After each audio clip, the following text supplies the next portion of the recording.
Dear Kanye West, anti-Semitism is not cool. In fact, it should not and cannot be tolerated anywhere, any place, or any time.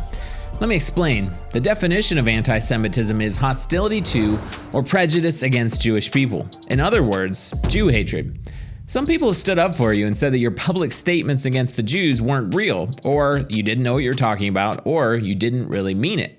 Since you followed up with more anti-Semitic statements since then, however, we're forced to believe that you really are prejudiced against the Jewish people. You see, the reason why the Jewish people have to take these threats against them so seriously is that they're used to this kind of rhetoric being the precursor to violence, and many times death against them and their people.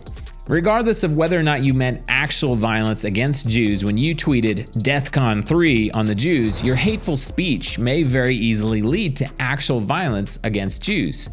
You see, there's a history here, and I'm not just talking about the Holocaust. Ever since the Jewish people were kicked out of their nation and dragged into slavery by the Romans in 70 AD, they've been kicked from country to country, never finding a place to call their homeland and always enduring persecution. The Catholics tried to force the Jews to convert to Christianity. Kiss the cross or die, they said. Jews were tortured and killed in pogroms and inquisitions by the masses. Martin Luther, the father of the Protestant Reformation, after unsuccessfully trying to convert the Jews to Protestantism, said, "Set fire to their synagogues or schools." He went on to say that Jewish homes should be razed and destroyed, and Jewish prayer books and Talmudic writings in which such idolatry, lies, cursing, and blasphemy are taught should be taken from them. Many believe that Luther's words were part of Adolf Hitler's inspiration for the ultimate persecution of the Jewish people. Hitler enacted the final solution in which he called for the complete and utter annihilation of the Jews. He nearly succeeded when 6 million Jews were brutally gassed in the killing camps of the Holocaust. It would be ludicrous to consider that Hitler was a Christian, however, he professed Jesus Christ as his Lord and Savior, and ultimately, he was never excommunicated from the Catholic Church. Speaking of the Holocaust, you made no secret of the fact that you took Nick Fuentes to dinner with former President Donald Trump at Mar-a-Lago. Fuentes is an avid Holocaust denier, making fun of those who actually believe that 6 million Jews were killed in the gas chambers of Nazi Germany. Despite all odds, the Jewish people are still here.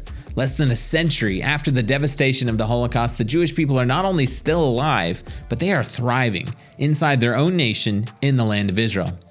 The Jewish people are here to stay, but the sad reality that the world still hates them is always at the top of their mind. God made a covenant with Abraham, one that he said would last for eternity. That promise is still valid today. The only question is, what will our response as Christians be to that promise that God made so long ago? You see, for the Jewish people, anti-Semitism nearly always leads to violence.